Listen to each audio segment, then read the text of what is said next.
Okay. Okay, thank you for the opportunity given to me. Okay, so thank you all for joining.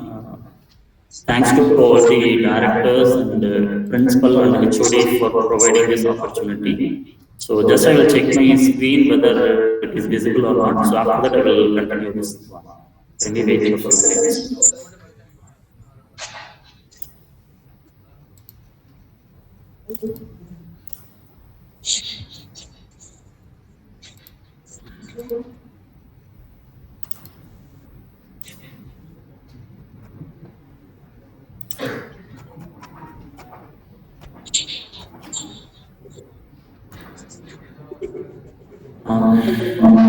Is my screen visible, ma'am? It is visible, sir. Okay, thank you. Good morning, all. So today my topic is recent trends in machine learning. Okay. So this is my organization of my presentation. So introduction to machine learning. So maybe somebody can mute so that I can speak. Ma'am, I'm getting some noises in the background. Yeah, thank you.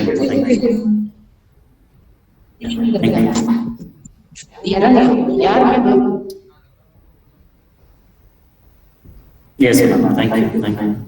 So, introduction to machine learning, then introduction to RNN, that is your recurrent neural networks, and examples of RNN, then formulas used in the RNN, then training models in RNN, then what are the types in RNN, that's LSTM and GRU, that is gated recurrent neural networks. And with that, how I can implement these RNN models and the machine learning models in Google Colab. That is a new one. Maybe somebody have worked on this one, means it's very easy for me, or otherwise it's not a problem. I will give you a brief about that, what is Google Colab and how we can work, basics and working with Google Colab and magics in the Google Colab, and what is CPU, GPU and TPU, and building the RNN models in Google Colab. And I'm taking examples for this one, RNN with single neuron and RNN image classification. So how to train a classification model by using this Google Colab. So these are all my overall organization of my presentation. So first, let's get into the machine learning world. Okay, so first of all, can anyone say what is machine learning? So according to you, what you heard from the net or what you heard from the experts or the professors? Can anyone say? So whatever you know, that is not a problem. So because I have given the definitions and everything, but what is machine learning? So why we need this particular machine to be learned? Because normally the humans or the students, they are learning every day, because we are all professors, we know, we are teaching community, so we know about these particular things, but normally professors, they are learning from the students, and the students, they are learning from the professors. So why the mission that want to learn? So what is the use of this particular thing? Why we have to train a mission for a particular data? Sir, good morning, sir. I'm Dr. Raj from CNC. Yes, according to me, machine learning is machine will give input itself. I mean, in the previous days, what will happen? We give input to computers and we get output. Nowadays, machine will give input, which means it will train itself and it will decide what is the output and what is the input. Everything machine will understand and it will produce the outcome. Yes, I guess so. Yes, ma'am, definitely, ma'am. Thank you, sir. So what ma'am said, that is correct actually. And why we need this particular machine that has to be trained?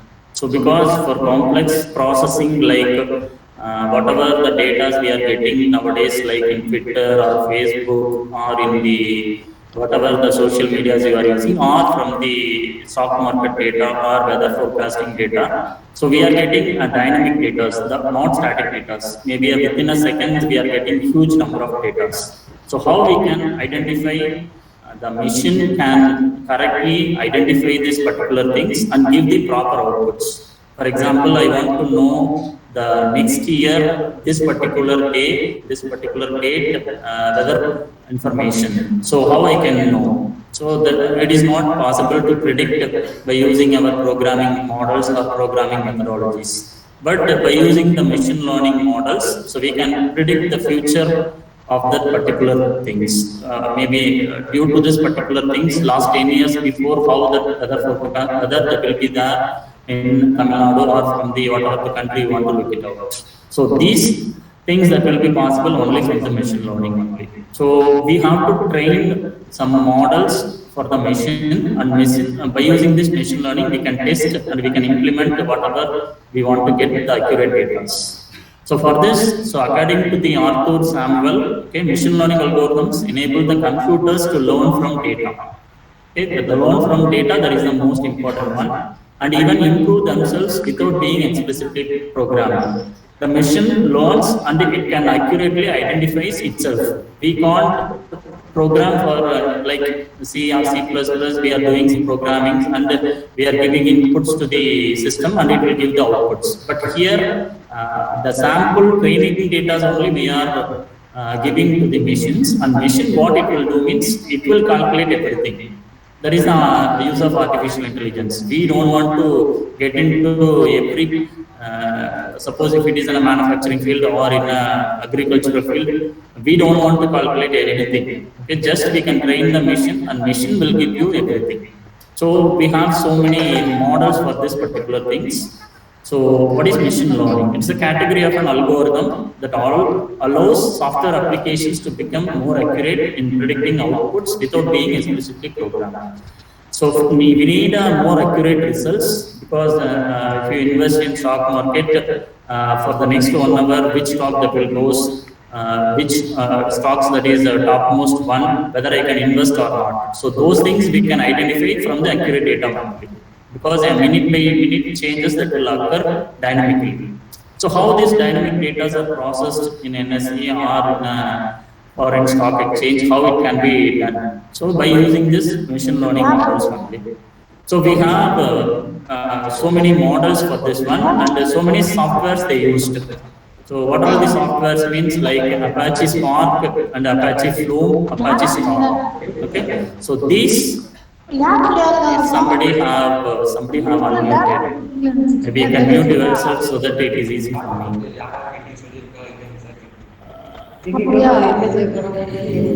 Ma'am, can you mute yourself, ma'am, so that it is easy for me. Yeah.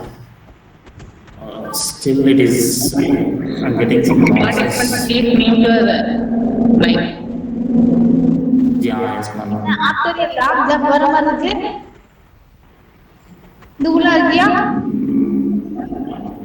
So many noises. I don't know. Maybe, ma'am, you can also mute yourself.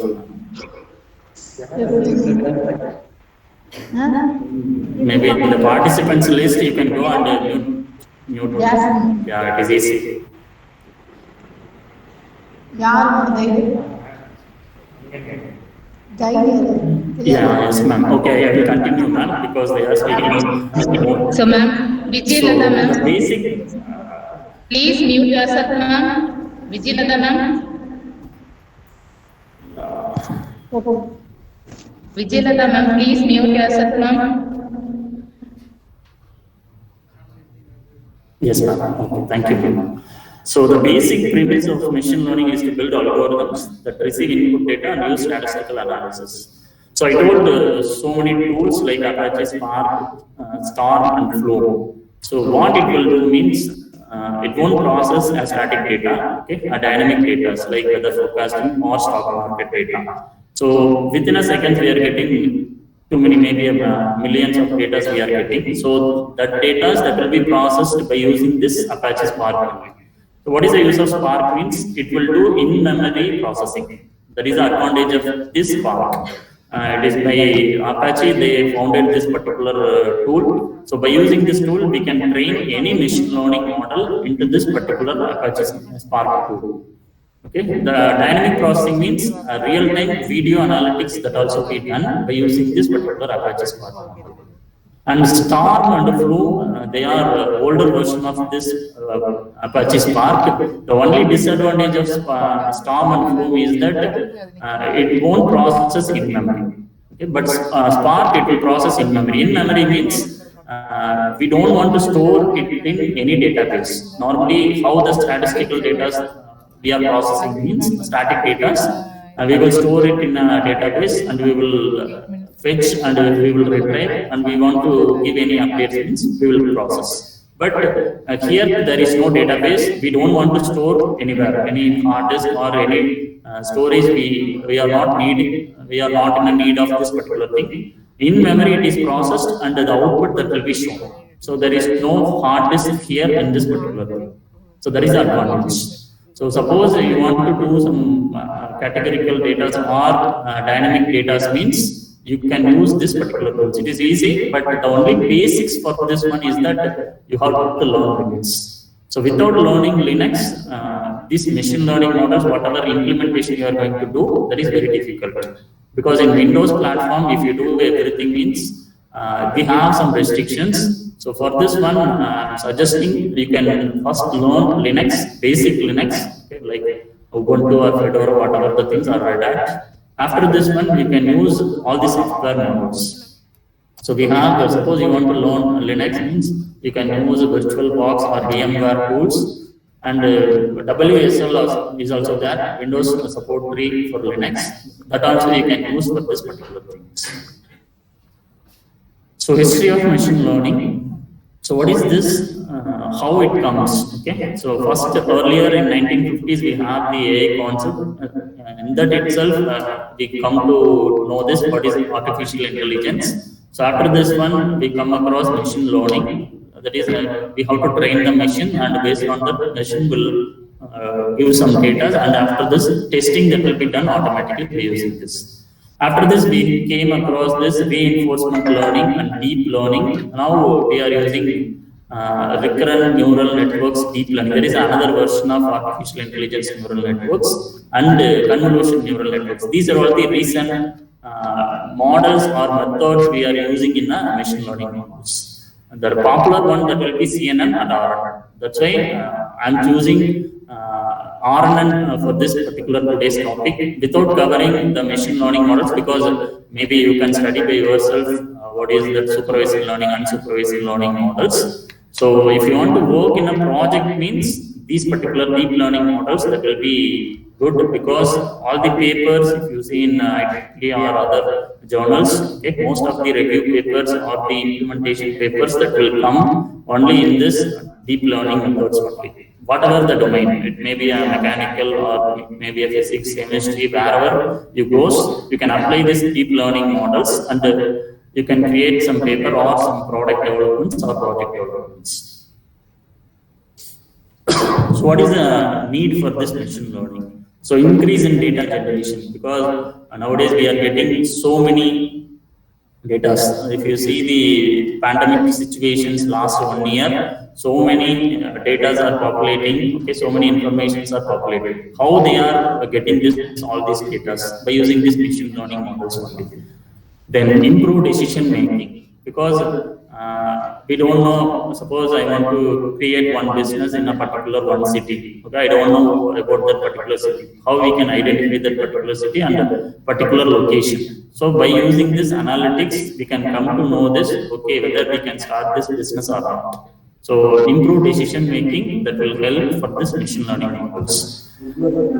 So uncover patterns and trends in data. So uncover pattern means we can use the new complex methods to define the new patterns and the new trends. The categorization of data is very difficult nowadays, because in olden days we have the structured data, unstructured data only. But now we have the semi-structured, quasi-structured, and we don't know this data belongs to which category. Okay, so that is very difficult to identify. So if you use this machine learning models, we can easily identify, and the machine will identify you. You don't want to identify anything. The machine will give the this data belongs to this particular group. So machine will identify and it will give the outputs.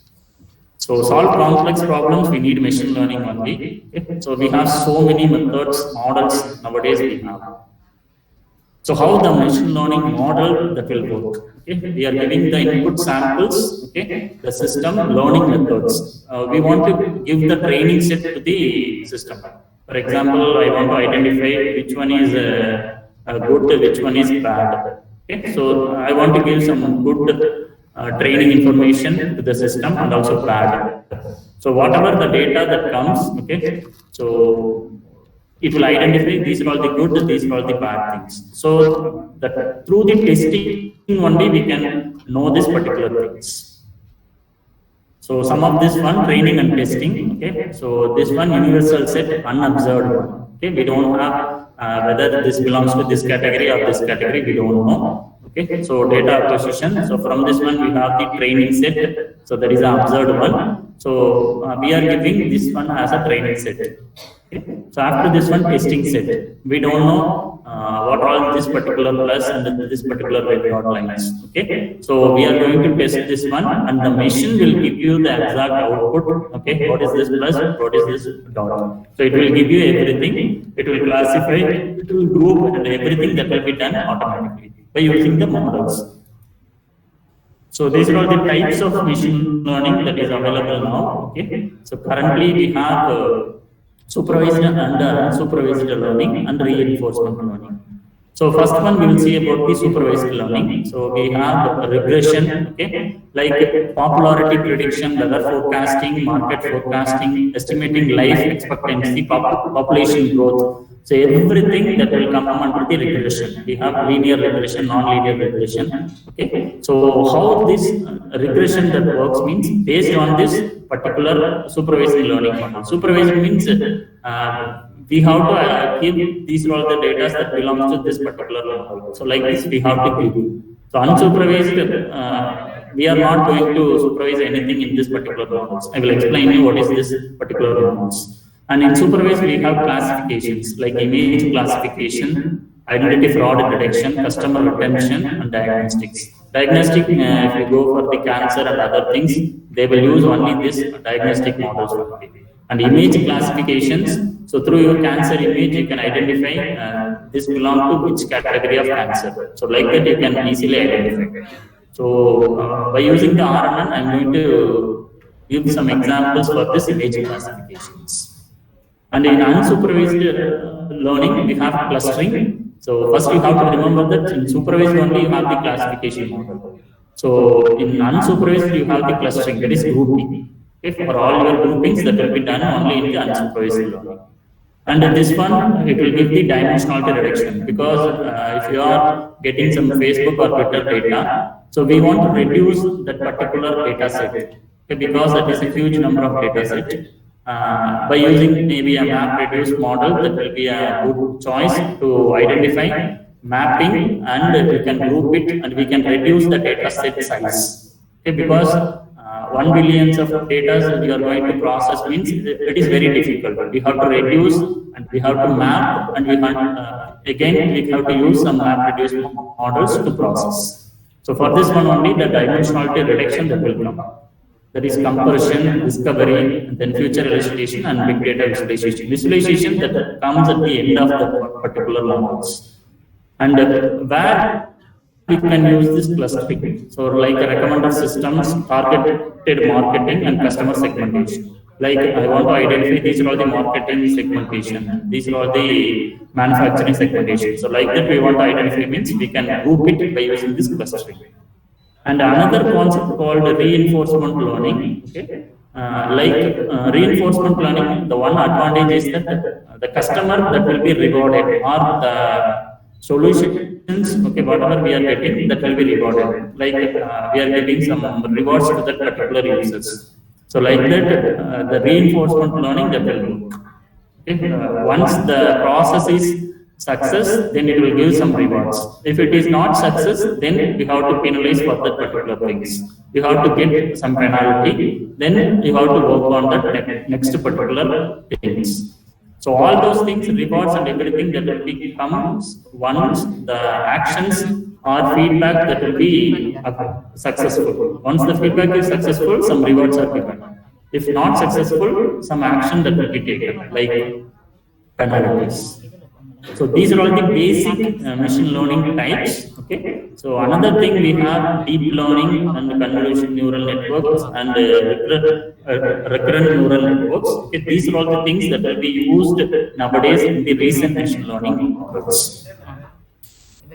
So supervised is presented with the data. Okay.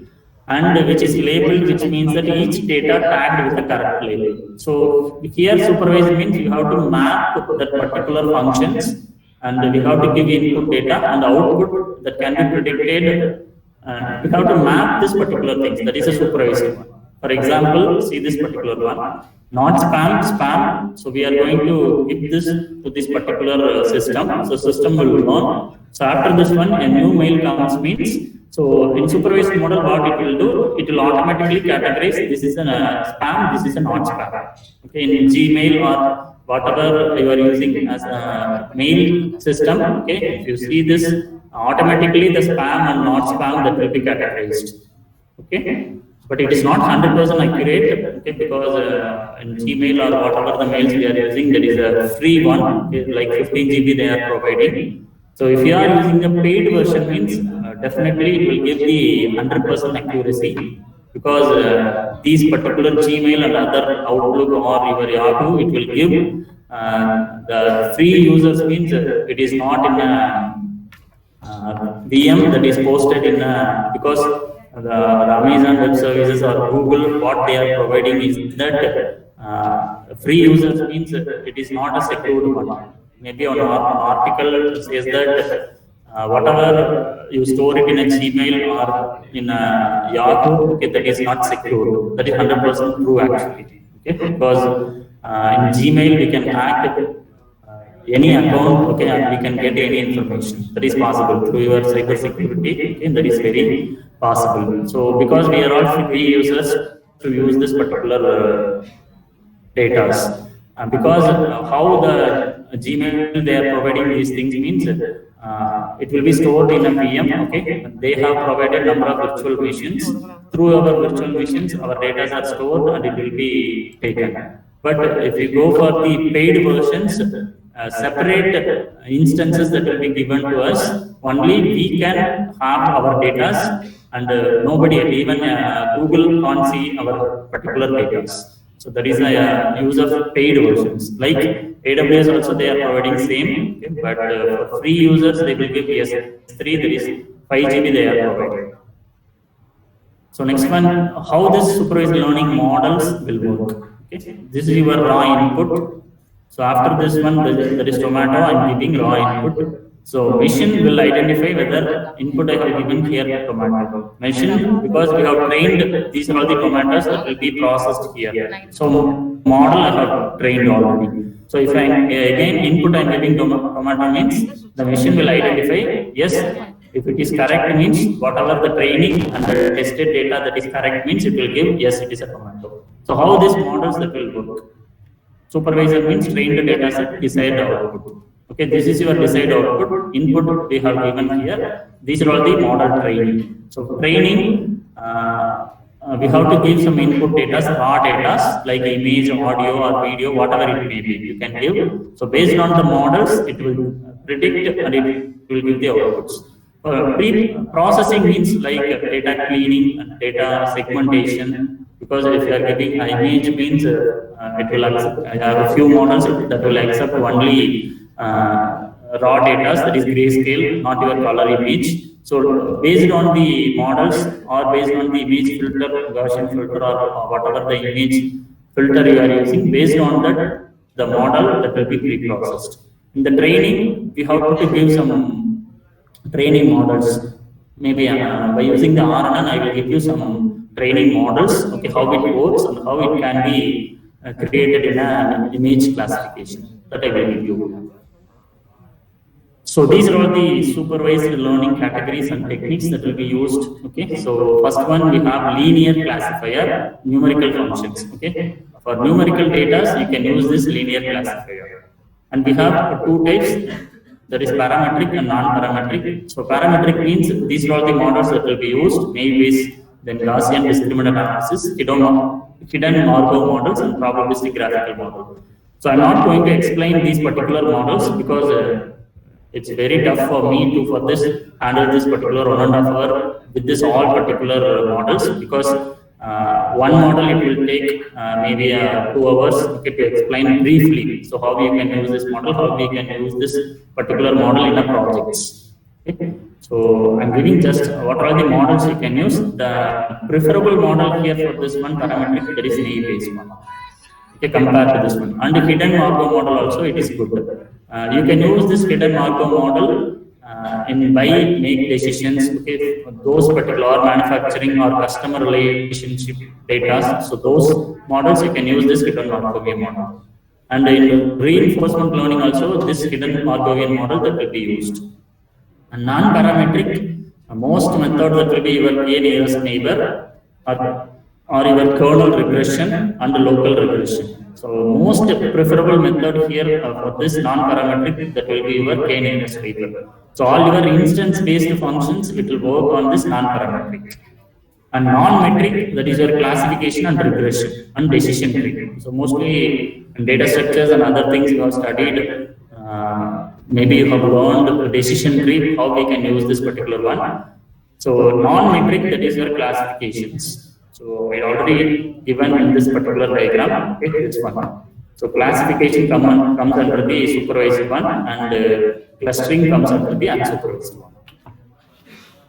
Then aggregation, so most suitable method that will be your random forest, but the random forest is also a old one compared to the aggregation, because now so many new models comes in deep learning and also from the recurrent neural networks or from the convolutional neural networks. So these are all the initial stages we have used these particular models. But if you are doing a project, current project means these particular models are not advisable. You can go for the deep learning models. So next one, supervised learning process. So how this process that will be done? Okay, training data, learning algorithm, model, and test data accuracy. So how the accuracy that will be we are going to find means number of correct classifications divided by total number of test cases. Because here the test cases means we can give n number of test cases to test the particular models. Because if you have collected the data set in Twitter means, okay, with the one test case you cannot process all those particular data, because we have huge number of test cases for the particular things. Then only the correct exact number of trained models and also test data that will be given for this particular supervised learning process. And the linear classifier, next one. So here, some of the techniques that will be used in the linear classifier are perceptron, logistic regression, SVM, that is your support vector machine, then Adaline and multi-layer perceptron. So this support vector machine that will give you the overall picture, that is which category of, like we have the continuous data and the discrete data. So which model that will be used here? So those things that will be identified by using this SVM. So which model that will be suitable for this particular thing. So next one, we have the unsupervised learning models. Okay, here the system, it is unlabeled one, it is uncategorized data. We are not predicting this data belongs to categorical data or discrete one or continuous one. So in this one, we are giving a raw input. The system will identify this is your categorized data. This is a similar group of data. Okay. So if you see this particular diagram, so these are all the uncategorized data we are giving to the machine unsupervised learning. It will do based on this input, okay, or based on some rules, it will classify. These are all the things that are similar. These are all the things that are similar. Okay, so it will identify easily. The machine will give you the outputs. We don't bother about the things. Only we have to specify the rows. That's it. So how it will work? Okay, it provides the machine learning algorithm uncategorized. Here, these are all the uncategorized ones. Okay, these are all the animals. Okay, whatever you saw, we are giving as an input. Okay, mission. It will identify these are all similar group one. These are all from similar group two. Okay, so from that we will identify easily. So where we are using this one, clustering. So we want to group similar items from Facebook data or Twitter data means, like I want to group it as a medical data. I have downloaded some data set or from the year 2010 to 2020, I have downloaded some data set from the Facebook. I want to categorize, these are all the data that belongs to medical data. These are all the data that belongs to college student information data. So for clustering, those type of grouping, we can use this unsupervised machine learning methods. And anomaly detections. Suppose if any data that will, or any intrusions or anything that will be occur, so how we can identify in a network? By using this uncategorized, unsupervised machine learning methods, we can easily identify and we will group easily. So types of unsupervised, association and clustering. Already I told these particular things. So association, suppose people, those who are want to buy X data or X information, and also they will buy for other Y information also. Okay. So how we can map, like we have association mapping, that is 1 to 1, 1 to many or many to many. So based on these rules, we can map and we can identify the customers. So next one, reinforcement learning. So it is also called as agent. So here the agent will have agent and environment. Those are the two factors we are using in the reinforcement learning.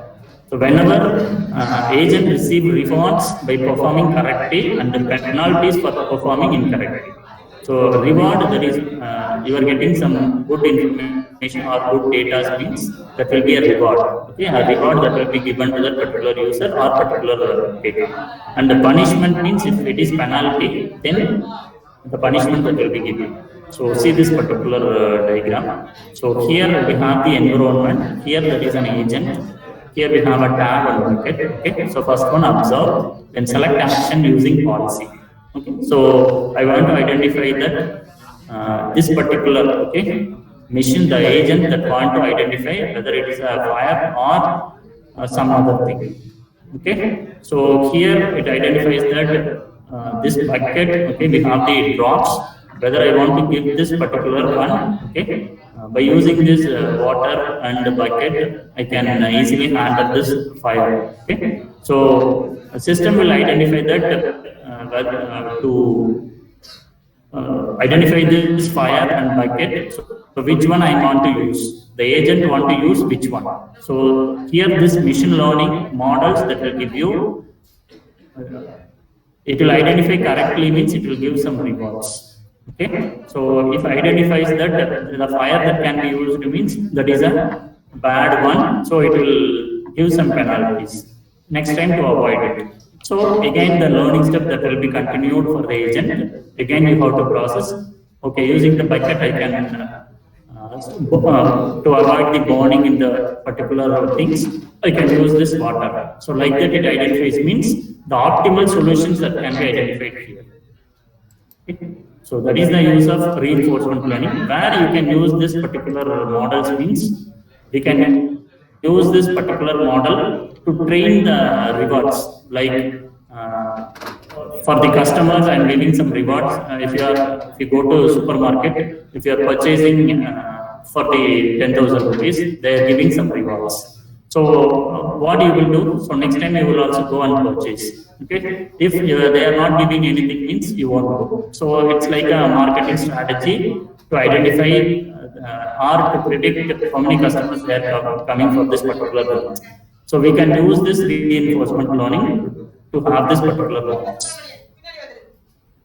So next one, I'm going to cover this recent machine learning models and how we can use this RNN in this particular Google portal. Okay, so first I will explain you what is this RNN, how we can use this RNN in our projects. Suppose if you are going to do another forecasting project or for the stock market prediction data, how we can use this RNN network.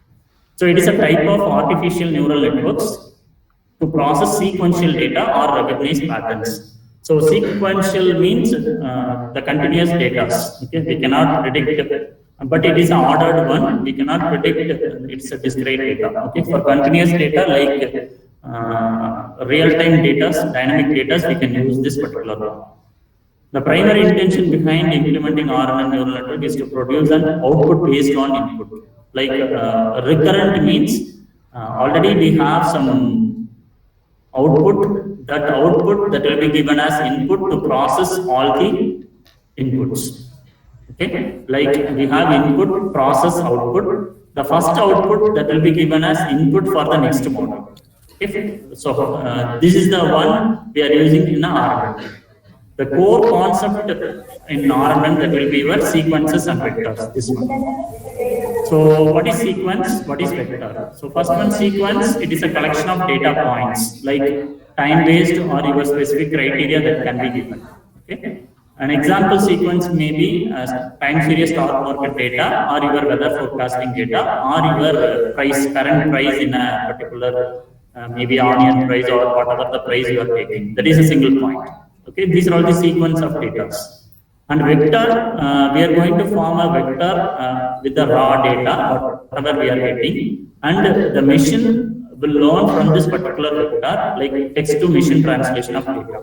Because whatever the data we are giving, that is in a text or in a some form. So we have to convert this to the machine learning format. Okay, like how the computer it will understand, only it will understand zeros and ones. It won't identify anything. Okay, so like that, here in models, we have to convert into vectors. So what is nodes and what is RNN neurons? Okay, so here nodes means a system or a device. Okay, that can be considered here as nodes. So we have three distinct layers here. Okay, input layer, hidden layer, and output layer. So here neurons means this one.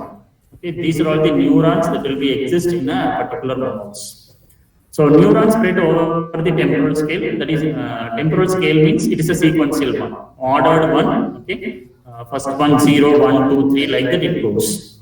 So layers, we have three layers. I told input layer, it represents information to be processed. That is input. What are all the inputs, raw inputs we are getting? That information that will be processed in this input layer. The next one, hidden layer. All the algorithms, what are all the machine learning models, or what are all the rules you are specifying, it will be done in the hidden layer. Output layer, it shows the result. So here, these are all the recurrent neural networks models. These are all the input models. Okay, here I am giving 4 inputs, I am getting 2 outputs. This is your hidden layer. Okay, so in this one, 2 neurons that will be used here. Okay, this is your self loop. Okay, that is all the inputs that will be specified by itself. That is by it call itself. It's a name. It's called call itself. So how this model that will be work? Fully connected network means we have input, we have the network, that is which model we are going to train, and we have the outputs. This X is an input and H is a current state output. Okay, this output that will be given as input here, like HT minus 1. T minus 1 means this is your T, that is current state. T minus 1 means this is your previous one that will be given as input. Okay, this is your input, a normal raw data input that will be given here. Wherever the X comes, that is your input. And H current state output. Previous state means in previous state some output we are getting, that output that will be given here. Okay, that is the current RNN network. So hidden layer, it is a temporal loop that enables algorithm not only produce an output but it feedbacks to itself. Okay, so here we are again and again we are feeding back itself. This is the one that is self loop.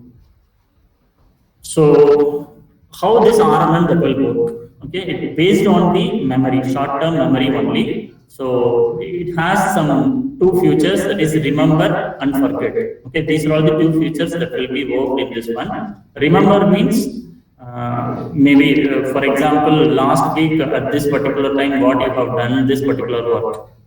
So if I ask means whether you will remember this particular things, it is very difficult. Okay, we can't remember all the data. But in this particular recurrent neural networks, I want to remember means I want to give the particular date and time. Okay, the what system will do means it will remember that particular data, that particular time information, it will remember and it will pass as an information to the model. And why we are going to use this one means, because in stock market data or weather forecasting data, we have to remember the last year information and current year information and the next year information. We are going to do means this particular models remember that can be used in this particular RNN. So that's why the recurrent neural network models are famous nowadays. Okay, for categorizing or remembering the past information and giving the future information by using this past informations. So RNN have a memory. So by using this memory only, it remembers all the information. Okay, so we have to, I told you, we have two techniques like LSTM and GRE. So I will explain you how that LSTM and GRE that works. It is based on this particular memory only, this one. And it uses same parameters for each input as it performs the same task on all inputs or hidden layers too. Here it uses same parameters. There is no different parameters like if you want to give 10 different inputs means with the use of single parameter, I can give 10 different inputs. So it will avoid the confusions in this particular things, like how the functions that can be used in a C or C++ means same, it's like this one. Then it reduces the complexity of parameters like other neural networks, because so many parameters if you are using means the system is very complex, we can't easily remember everything. So example I have taken here with one input layer, 3 hidden layers and one output layer here. Okay, so for example this one. Okay, here one input layer and these are the 3 hidden layers and one output layer. So here input I'm giving x1. So this is your weight and this is your bias. Okay, because every model we will have the weight to process that particular models, hidden models and biases. Okay, bias, it will identify all the informations about that particular model.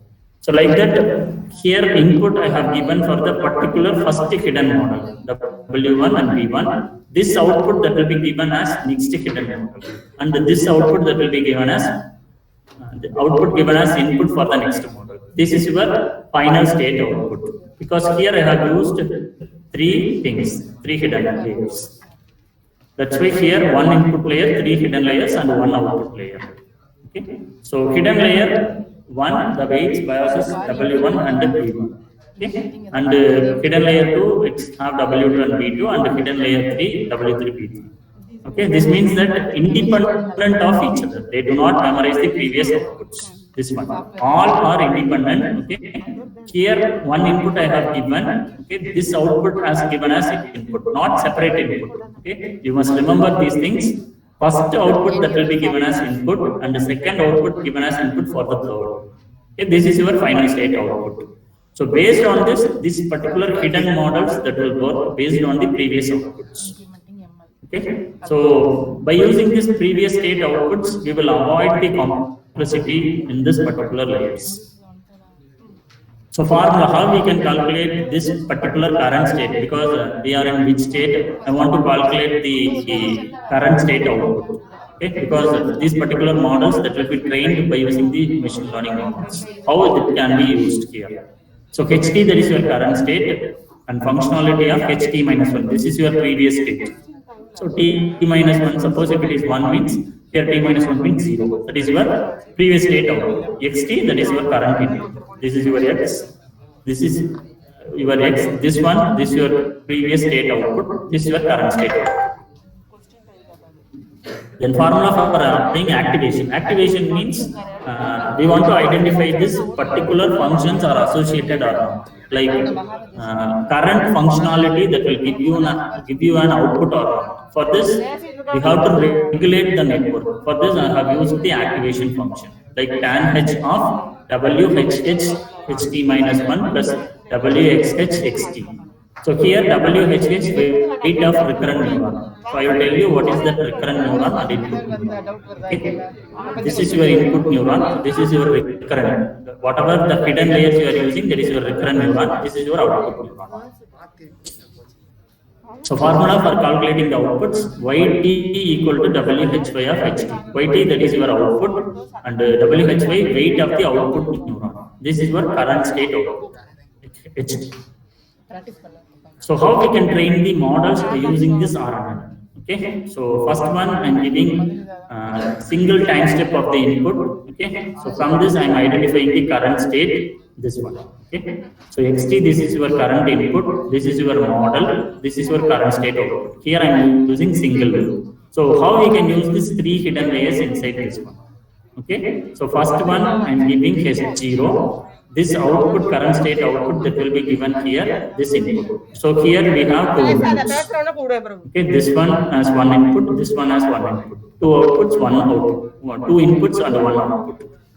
Here 2 inputs and 1 output. This is your final current state output for the final. So these hidden layer models, so in between you can use how many number of hidden layers you want to use, means maybe you can use 1000 hidden layer models also. But only thing is that your system and compatibility that will be supported whenever you using this particular models.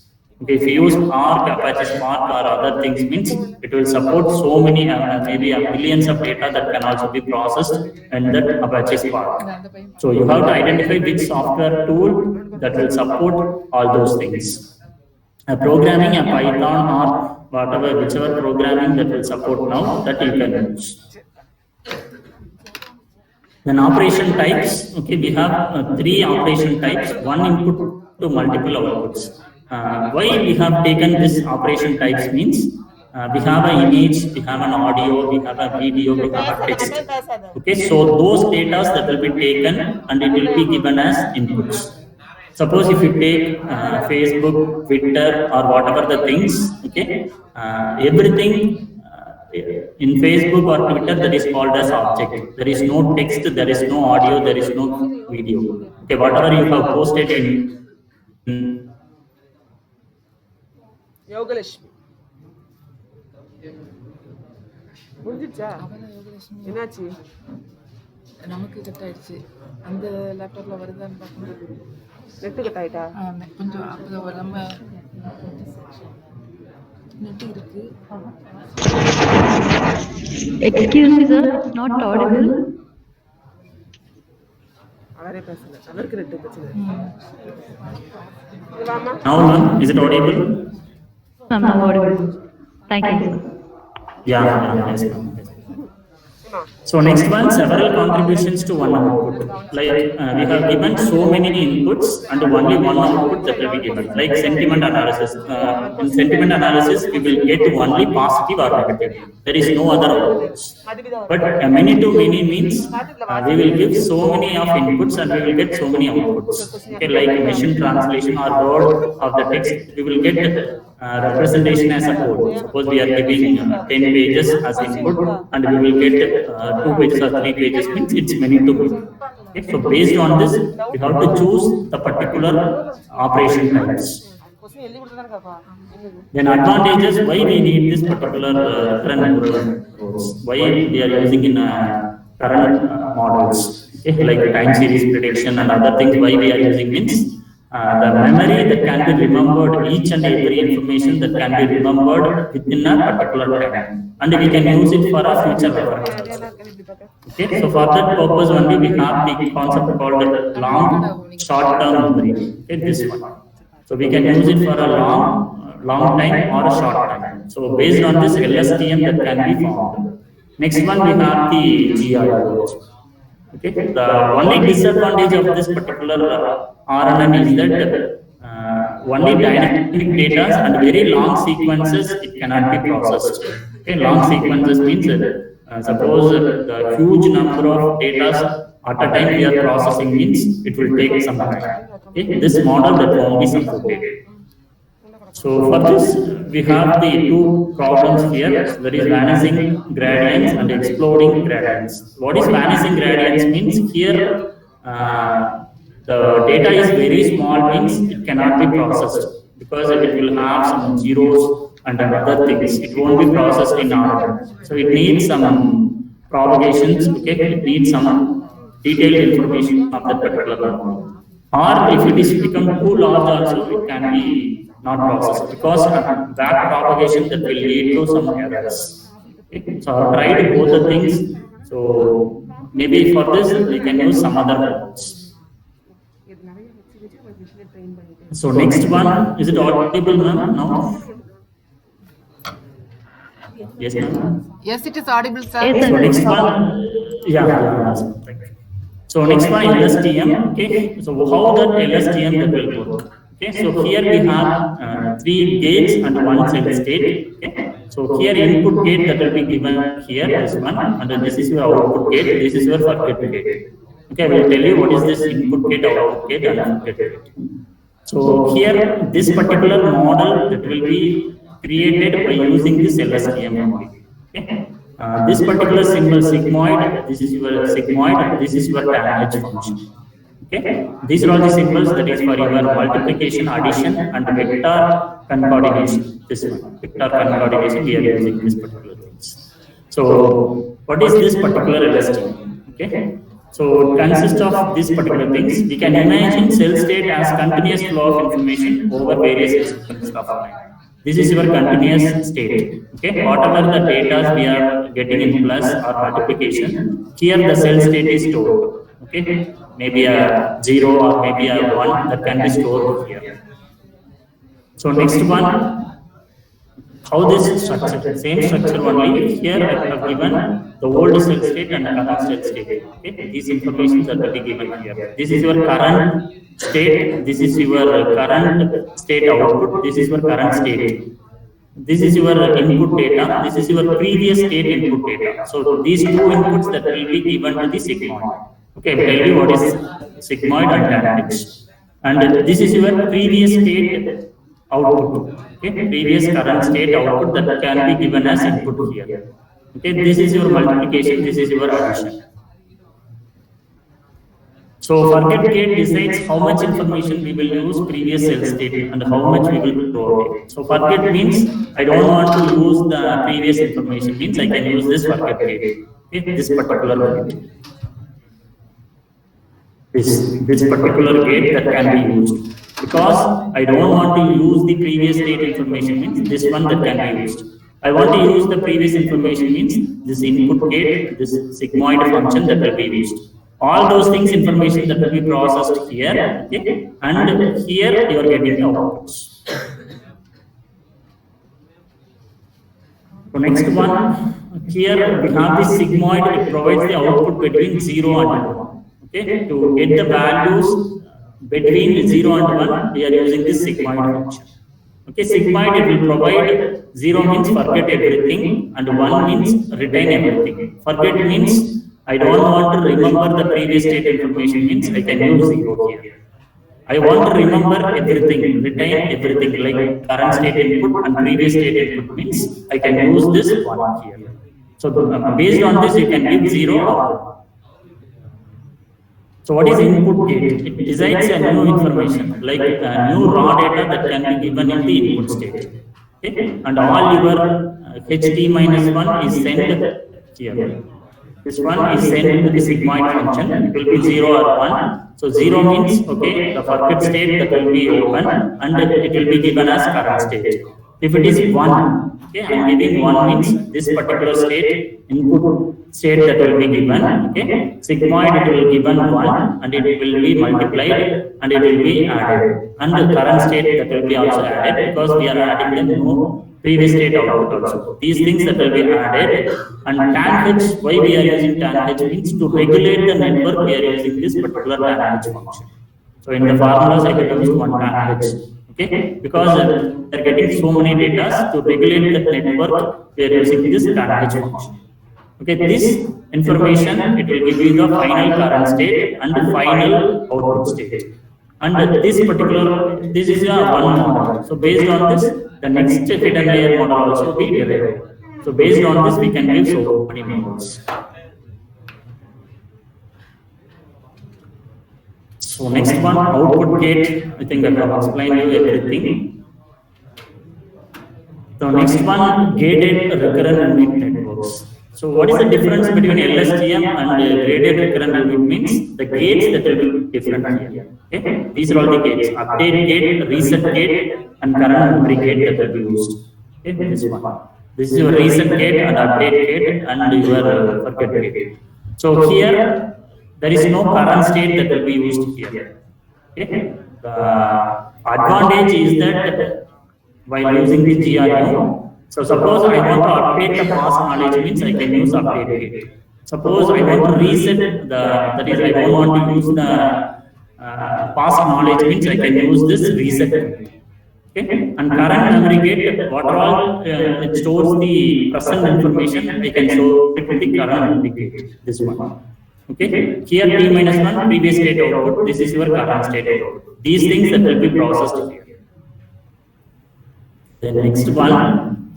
Working, I think already I have covered this one. There is previous state output that will be given and current state input. This is your current state output. Again, these three hidden layers are given and the final output that can be derived. Next, how we can work with Google Colab. By using this RNN, how we can work with Google Colab. Okay, first I will explain you what is Google Colab. Okay, and maybe a demonstration I will give you through the Google Colab. Okay.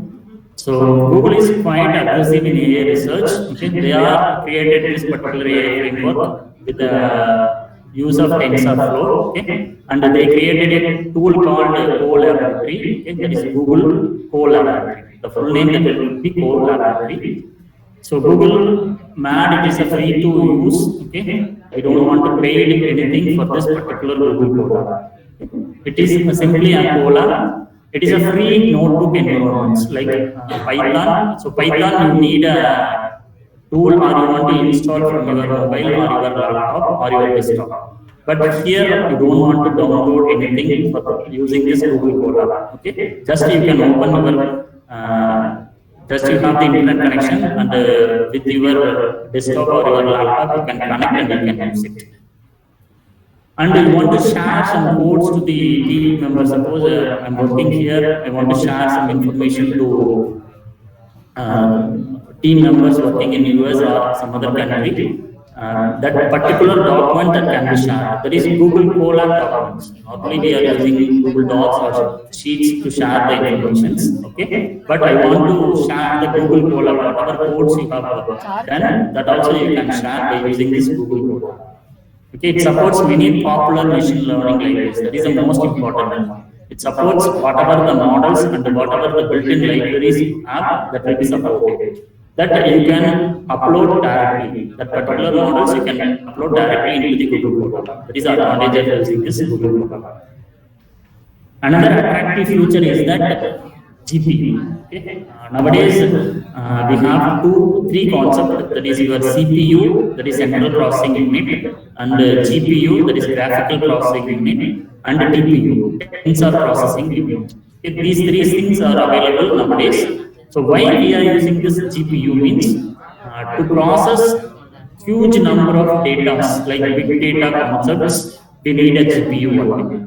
Okay. Normal CPU, it will support only cores. Maybe if you open your task manager, you will see that how many cores for your laptop or your desktop. Maybe a 4-core or 8-core or 16-core. Okay. But if you use the GPU, the cores inside your CPU, that will be maybe 1000 cores. That is also available now. A minimum that can be a 128 core that will also be available now. Okay, you can use this course. What is why we use course means individual process that can be run inside the particular course. Okay, I can run one particular process in one core and another process in another core. So like that we can assign more number of cores for one particular process because a machine learning model that can be trained and tested for 4 days means we need a GPU. Okay, suppose I need to perform within a 1 day means if you use this GPU means it will give you the output. Okay, I suppose if I want to use CPU means it will take more time and maybe a 1 week time to process all the billions of data. So that is not supportable because And in stock market or wherever we are using this particular CPU means it's very difficult to manage the outputs. So there we are using this GPU concepts. So why they are Google they are providing us free means if you go for this Nvidia and other companies, okay, they are charging for this GPU. Suppose I want to purchase one GPU means Nvidia they are providing this one. The maybe cost that may be 4 lakhs. Okay, and the size is pen drive size. Okay, you can purchase and you can use it, but Google Colab they are providing as a free one. Why we need to purchase that particular things? Because for a company environments that is suitable for them to purchase this particular things and they can use it. But for educational project level or product level perspective, we can use this particular Google Colab. Okay, it will support all those things, all machine learning models, and all the APIs also are also supported in this Google Colab. So if you already used Jupyter notebook, that is your Python notebook. Okay, if you use means same whatever the variables environments they set, it is same in Google Colab. Okay, and one advantage is that it does not require a setup. Okay, you don't need to download and install. You can use it freely in internet. It offers so many things. Write and execute code in Python. Okay, import in JITA or Kaggle. Okay, that is where you want to download from the Kaggle dataset or data.gov.in. Normally, all the government data that will reside in the data.gov.in. So there you can download and import that particular dataset. So that import option they are also given. And a free cloud service with the free GPU. That is the advantage of using Google Colab. So which URL you want to go and search for this Google Colab URL? Okay, so I'm clicking this one, Google Colab. Okay, so it will open this particular things. Yes, this one. Okay, so I'm going to open this particular new notebook. Okay.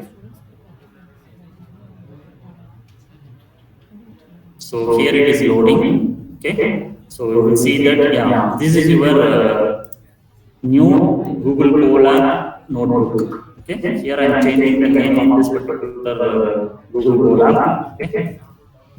Intro to RNN. Okay. Here I have given names. The default extension that will be IPYNP. Okay. Normal Python. Normal Python will have .py format, but here it is IPYNP. Okay, so I will explain you what are the menus that will given be here. Okay, file. Okay, you can locate in Drive, like Google Drive. You can locate and you can upload whatever the files you have. So it will open a new notebook. Notebook means this particular Python notebook. Okay, this particular one. Open, upload. Suppose you already created that one means you can upload that one also. Rename it and save a copy in Drive. Drive means it will store it in a Drive and you can use it anywhere. Wherever you go, you are going, you can download it from the Drive. And suppose I want to create a open source link, whoever it may be, we can see our project means you can create a GitHub gist or GitHub. Okay, that one you can create and you can have your project in a GitHub. GitHub, that is a general repository, a common open source repository. You can upload all your projects and everything.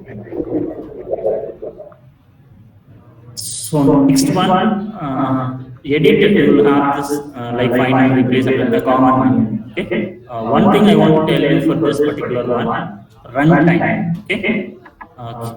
Normally, if you open the notebook, okay, it won't be in a GPU mode. Okay, it will be in a CPU one. So I want to change it to GPU. I want to run it in a GPU means go to runtime. Okay, change runtime. Here we have the hardware accelerator. Okay, we have none. That is a CPU. A normal CPU that will be given here. Next one GPU, that is your graphical processing unit. This is your GPU, a tensor processing unit. Tensor, that is an advanced one. Google, they are only providing this tensor processing unit. So I am choosing CPU here and I am saving this one. Okay. So after this one, you can see a button called connect. I am giving connect here.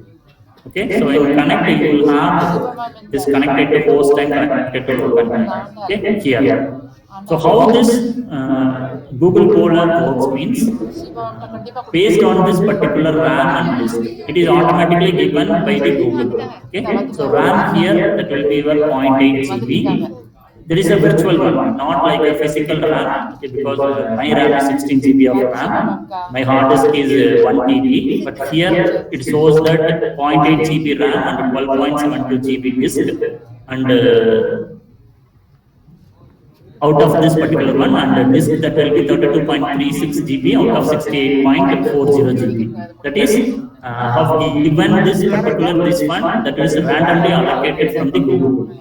Okay, because they are using some virtual machine concepts, and they will allocate it randomly. Whenever I am getting connected, it will be allocated randomly. Okay. Then next one, I want to code from this particular Google Colab. How I can code?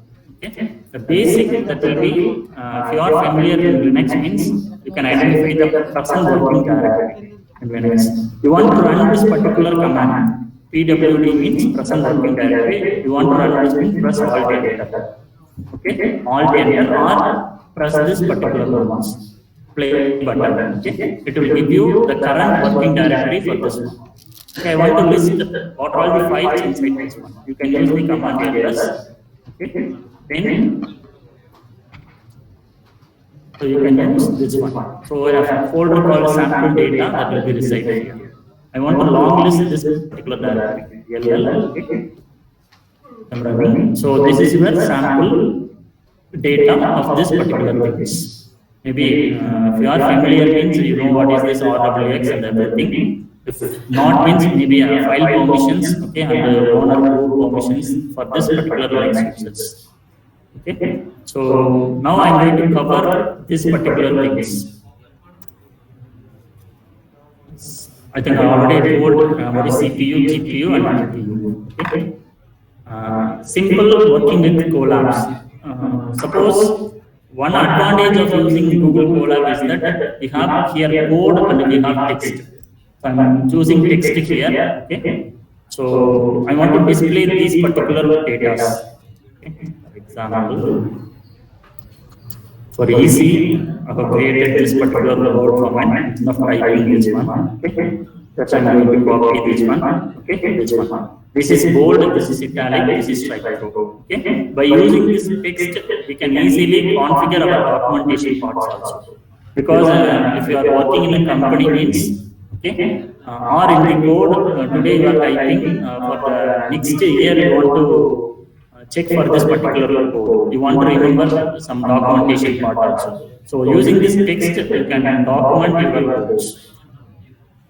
And this documentation, you can use it for your journal or your paper purpose, means you don't want to type it there. Okay, you can copy and paste this particular things. So Google Colab that provides everything here. Okay, and another advantage is that equations and symbols you can use inside your Google Colab here, and you can copy and paste that particular image. Normally, what we will use whenever we write papers and everything, means we can type the equations, we can use symbols, notation, those things, and we will write the equation editor that can be used in Word or some other, or if you want to use your LaTeX format, means that you can use.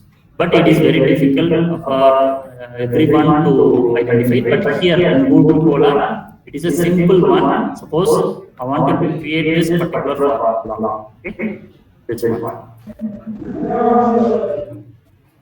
So this formula that can be created easily in Google Colab. Just you can copy, okay, copy cell, and you can paste it in your Word file. This formula that can be given as image.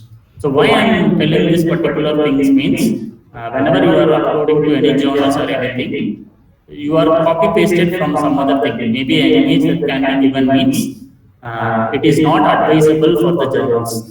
Okay, so many journals, they are rejecting that your paper because you have copy pasted this particular formula from some other paper because it is an image. But if you use this particular Google Colab, this particular one image, okay, that is not an actual image.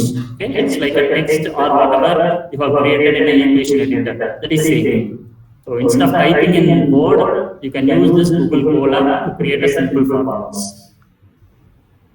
And welcome message, these are all the simple welcome messages. Okay, you can post here. This one. You want to run this particular code means, okay, this one. So welcome to Google Colab, welcome to Google Colab. So these things that can be done here by using this methods. And next one, I want to download some data set, okay, from the internet. Okay, how I can use this particular codes. I will explain what is this particular code, how it works. Okay. So if you see this diagram, so not diagram, this particular command, exclamation, it will start, every command that will start from exclamation, wget, so it will get the data. I want to download this wine quality red.tsv. So wine, that is your crossover. Okay, suppose I want to run my Windows executable files in Linux means I can download wine, that is a software. Okay, by using this wine software, we can execute whatever the exe files in Windows, okay, that we can execute in Linux. So here I have the file called wine quality red.csv file. It is an internet, it is in the internet. Okay, I want to download that particular file from the internet to my Google Colab. So which command I can use means wget that particular link where you are having that particular CSV file, that is a comma separated file. Okay, and I want to paste it. -p means I want to paste it in the particular drive. This is your Google Drive. Okay. /content drive my drive app. I have logged in with my this particular mail ID. For this particular mail ID, I have the Google Drive. This my drive app, in the app, I will see that particular wine equal to red.csv. That file is there. So I am running this particular command. Okay, it is downloaded. So I want to check this particular one, whether I am having this particular file here in this particular directory. We want to use cd command. Okay. I am having this particular one. Yes, we move to this particular one and we did ls. Yes, wine quality -red.csv. That file is there in this particular directory. That is /content drive my drive app. Inside this one you have the wine quality red.csv. So I want to list, I want to import this particular files to this particular pandas. Okay, this particular pandas I want to. So pandas, that is your package. Okay, that can be used in Python. Okay, to import this particular wine quality red.csv files to this particular package. Okay, then I want to list some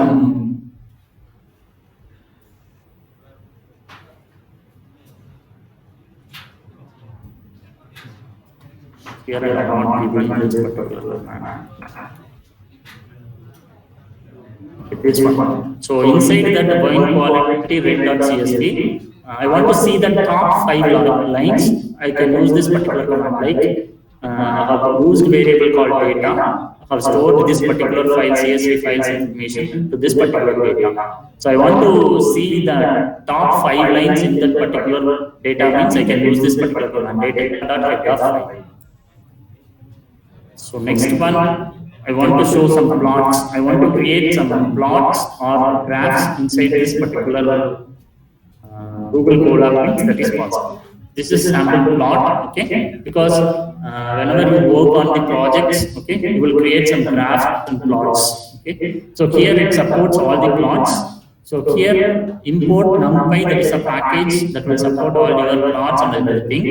And the matplotlib, that is a default library package, okay, that will be imported from the pyplot. Pyplot, that will give you this plot informations. Okay, np dot, here I have used random numbers. Okay, here because I don't have any data to represent here. Okay, so for this I have given a random of 100. So what it will do means, here this particular sample plot, that is your title. Okay, it fills between this particular 0 to 100 and this particular 0 to 2. Okay, so these particular informations are plotted by using this particular codes. For sample only, I have taken this particular codes.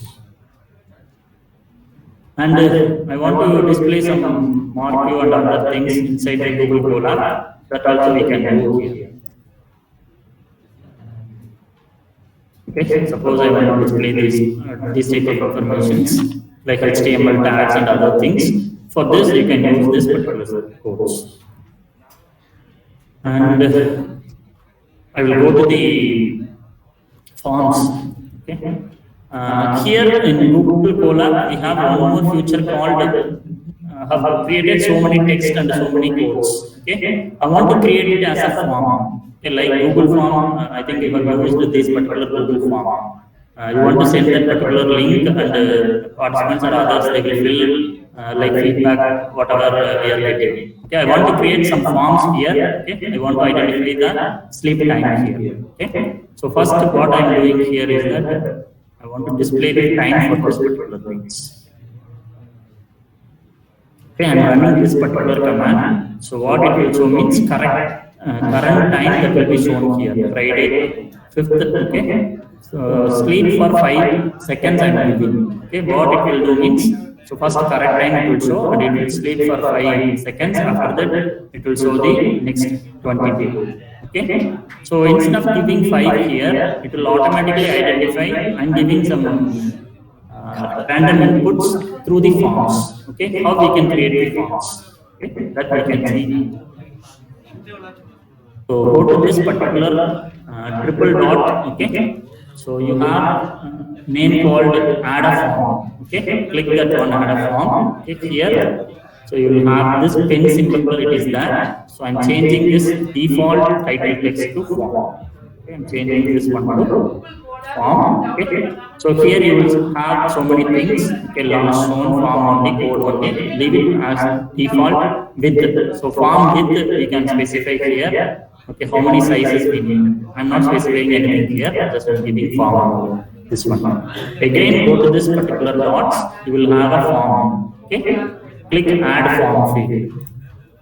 So here you can specify input type. Okay, form field type like input, slider, drop down, marker. Okay, so whether you are typing anything means you can give input. Drop down means like a combo box. Okay, drop down will come. And slider, you can specify 0 to 10 means you can specify 2, 3, you can specify based on the slider. Here I am giving input. Okay, here I am specifying what type of variable type. Okay, Boolean, date, integer, number. So here I am specifying integer. Okay, then here I am specifying variable as sleep time. Okay, in that program I have used this particular variable. So here I have given as 0. Okay, sleep time, that is a variable name. And what I am doing here is I am increasing to 6. So what I am going to do now means I am going to change this particular code. So whatever code we have here, okay, this particular code I am going to run here. So instead of time.sleep, I am giving sleep time here because I have used variable name called sleep time here. I am running this particular. Okay. Wait, sleep time is not defined. Here I have defined. Okay. Suppose if you get these type of errors, like it is not defined anything means, go to runtime. Okay. Here you can specify run all. Okay. That you can specify. So what it will do means it will again execute from the starting. Okay. Here it is executing. Here maybe you will get this particular thing. So because I have created a new form here, so if you see this particular codes, here I have given sleep time, here I have given 6, now I am increasing to 7, sorry 10. So once again I am executing this particular code, okay, 237. So after 10 seconds it will give 47. So here I have, it is not reflecting, sleep time that is not reflecting, so I am giving run all.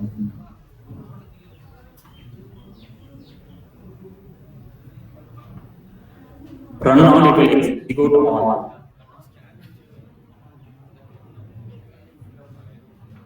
It will wait for 10 seconds. Okay, so after this one, it will be continued. See this one, 0, 1 and 11. Because here I have given sleep time as. So by using this form, you can create more number of forms inside your Google Colab, and you can send it as a Google form. Like whatever you have created here you can specify the parameters also. So for this, you can use this forms. And yeah, simple model I can give you, building RNN with the Google Colab. Okay, a single neuron model I will explain to you, because I think, I don't know, ma'am, can I take some more time, ma'am? Is it okay for you, ma'am, or? Yes, sir, you can take, sir. Yes, okay, thank you. So first one, what I'm going to do is that I'm going to install Torch and Torch Vision. Okay? These are all the packages that will support for your RNN. Okay? So code, okay, this is here. I'm going to install this $pip, that is your installation pip 3. Okay? So here Torch, that is one package, and Torch Vision is another package. So you want to install two different or number of packages, means give pip 3 install space Torch Vision, or I want to install another package, means type another package. Then run this particular. Yes, requirements already satisfied. So it is Torch is installed here. So next one, what I am going to do here is that I am going to create one functional RNN, single neuron models. So for that, I need some packages. So here I have already installed the Torch, but I want to import for my model here. Okay, here I have imported Torch and NN, that is your new models I'm going to import here, and NumPy, that is a package I'm going to import for my RNN. So these are the default libraries that will be used for running this particular RNN models. So next one, I will explain you this one. Okay.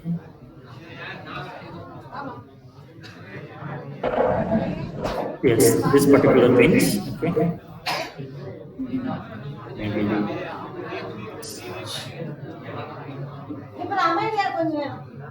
Building RNN. So this one, this is your models, libraries you created.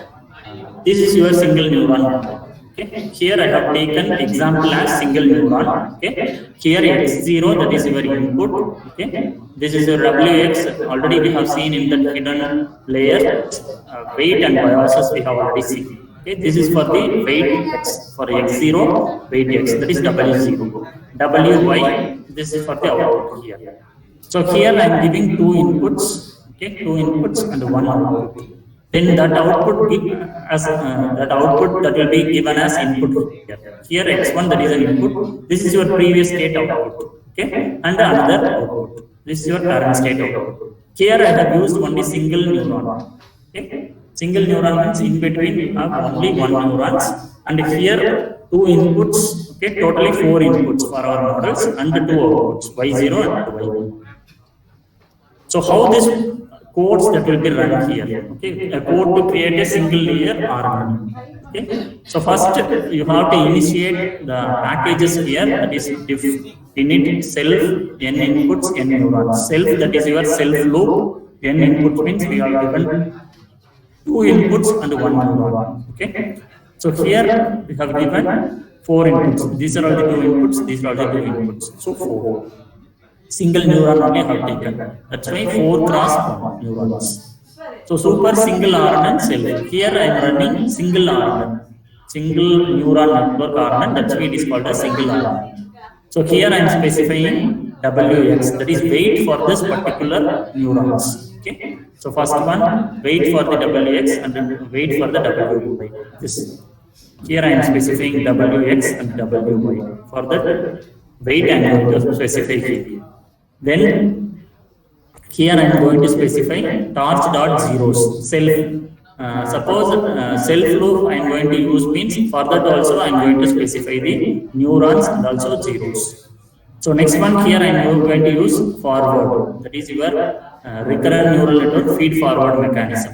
Okay, so here I am specifying two inputs x0 and x1. This one x0 and x1. These are the two inputs.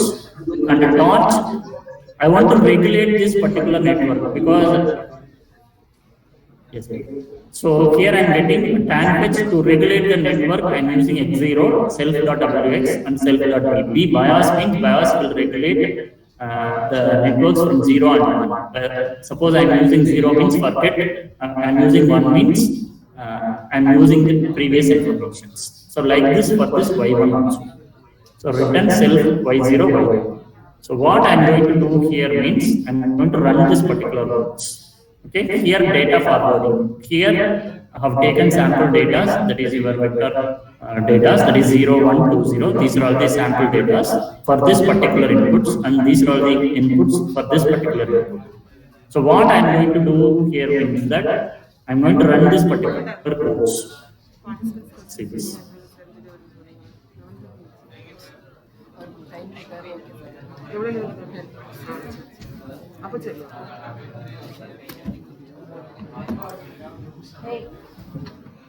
So I'm going to run this particular codes here. So whatever I have explained, those codes only I have copied here. So after this one, this particular code that can be run. So here I have to specify inputs and this inputs. Whatever inputs we are specifying, that inputs we are I'm going to specify here. Like inputs, totally 4 inputs, 1 neurons. So if you see in this model, you will know this. Okay. This 1, this one 2, this one 3, this one 4. So totally 2 outputs. So neurons and branch. So first one x0, that is your input 0, 1. Here I have given 4 different inputs. Okay, this particular model input, tensor inputs. This one another tensor inputs. So here model that will be single RNN n inputs n inputs. That is 4 cross 1. So here I am getting the outputs. Okay, so the model is now executed. I want to print the values inside that y0 and y1. Okay, so here I am getting the values.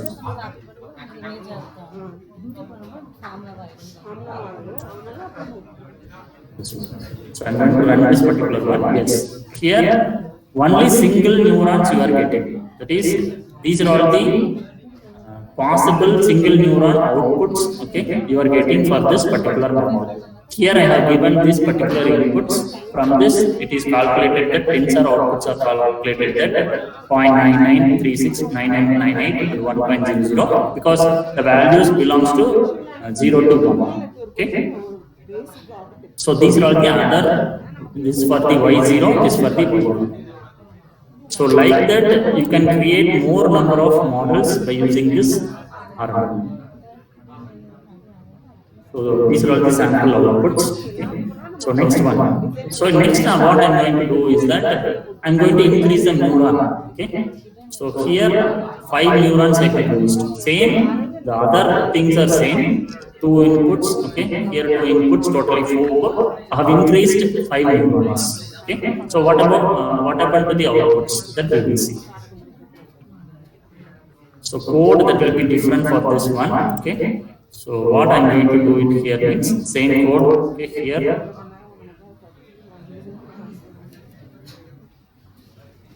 Maybe I will share this particular code. In future you can refer and you can run this particular sample. So these particular codes that will be run. Here I am specifying inputs as 5. Here I have not specified anything. Okay. So here total input is 5 neuron input. If you see this 1, 2, 3, 4. Okay. Totally it is 5. Input is 3. Okay. And here neuron size is 5. So I am running this particular code. So before in that one we have inputs that is 4 and 1. Here I have changed 3 inputs and 5 outputs. That is 5 neurons. So what I am going to print this one means this one. So you will see 5 different tensor outputs. Already you have seen only one single neuron output, but here you will see 5 different outputs. So this is where you can use these neurons. Okay. So suppose you want to train your models. Okay. This one. You want to increase your neurons means like classical data or whatever the data. Okay. You are going to populate. So those data that can be given as neuron here. So based on this, you can specify everything. Next one, these are all the image classifications. Maybe if time permits, I will take, or otherwise I will share this particular slide. Ma'am, can I proceed further, ma'am? Because it will take another half an hour to complete this image classification. Sir, participants are waiting to ask questions, sir. Yes, ma'am. Yes, ma'am. Yes. Okay. Okay, ma'am. These particular things I will share to you, ma'am. Maybe you can share to the participants. Okay, sir. Okay, sir. Yeah, thank you. Just yeah, yes, ma'am. Mic on பண்ண போறேன், silent ஆரு.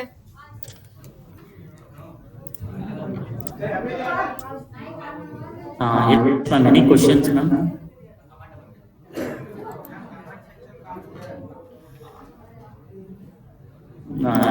Maybe I will see the chat also. Participants, you can ask questions by switching on your mic. Sir, good morning, sir. Good morning, ma'am. Sir, Yes, is this ma'am. Colab replace MATLAB, sir? All the features are available in Colab. Participants, is your questions now? Ma'am, MATLAB, maybe if you are using for Participants, you can raise your questions now, and our guest of honor will answer you. yes, ma'am. MATLAB, if it is a, if you are using a licensed version, means it is okay, ma'am. You will use for all your project purpose and everything. But if you are using the unlicensed version, means then you cannot use all the features. The MATLAB, compared to MATLAB, Colab is very easy, one thing. And another thing, in MATLAB, we don't have the feature called GPU. Okay, if you want to use that particular GPU, means we have to purchase a workstation and we have to install the MATLAB. And another advantage of using Colab is that we don't want to install, because MATLAB installation itself in your machine, it is very tough, because all your other softwares that won't work when you install MATLAB in your laptop. Suppose if you have 16 GB of RAM also, but it is very difficult for us to run, because every day we are using for other purposes also, it is very difficult. But if you run all your codes, whatever the codes you are typing, because mostly all your projects you are typing in Python only. So here the Linux platform is by default it is supported. So you can run all your codes inside this Google Colab. In India, they have given only Colab. So the Google Colab works on Linux platform, right, sir? Yeah, wherever, ma'am. It is a search engine. Okay, you can use it anywhere. If you have a laptop or your desktop with internet connection, you can open and you can run it. Okay, sir. My other question And, is, yes, ma'am. Yes. what No, is the ma'am. You can ask me. No problem. network? What is the network we can use for voice recognition, sir? Voice recognition. You are asking network model or which one? Network models are normally LSTM. We can use classification, RNN and all. We can go for the image classification, or video can be. The images can be extracted from the video. Yes, ma'am. Yes, ma'am. For voice, for audio, you are asking. Okay. My suggestion is that you can use Amazon voice services like AVS. Like in that one, whatever the data, audios or video data you are getting, that can be processed in AVS itself, because Amazon, they have given that so many tools. That is an open source only, because that is not a proprietary one. You can test and take a sample data. If you are doing a huge data set, means maybe the Amazon they will charge for that particular thing. For testing purpose, we can use this particular things because instead of going for the RNN and other things, getting result from the AWS that is very easy compared to the other methods. So in AWS, shall I extract the audio from the VPC courses? No, ma'am. Extraction, that is a proprietary one because they are providing as a separate service. So for that one, you have to pay something because that feature that is not freely available. Actually, the feature is available because they are providing as a service to a normal customers. Only for the paid customers. If you are running some instances for your company, means then they are. Okay, sir. Thank you, sir. Yeah.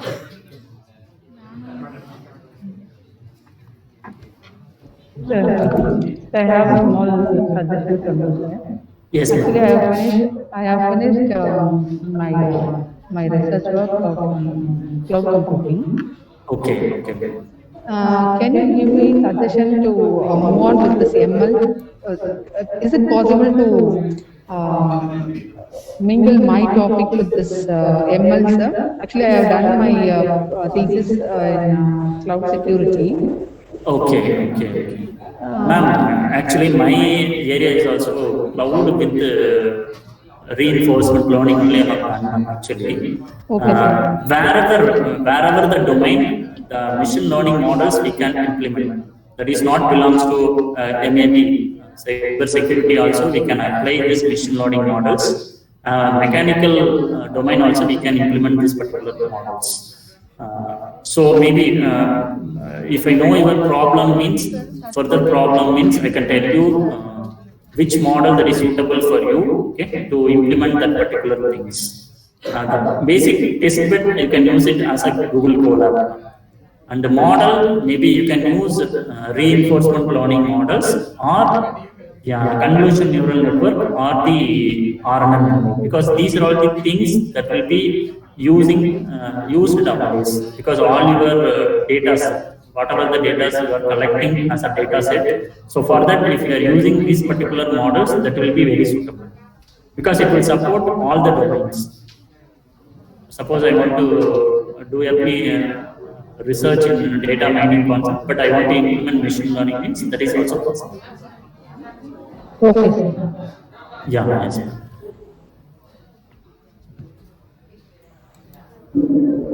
Sir, good morning, sir. Sir, good morning, sir.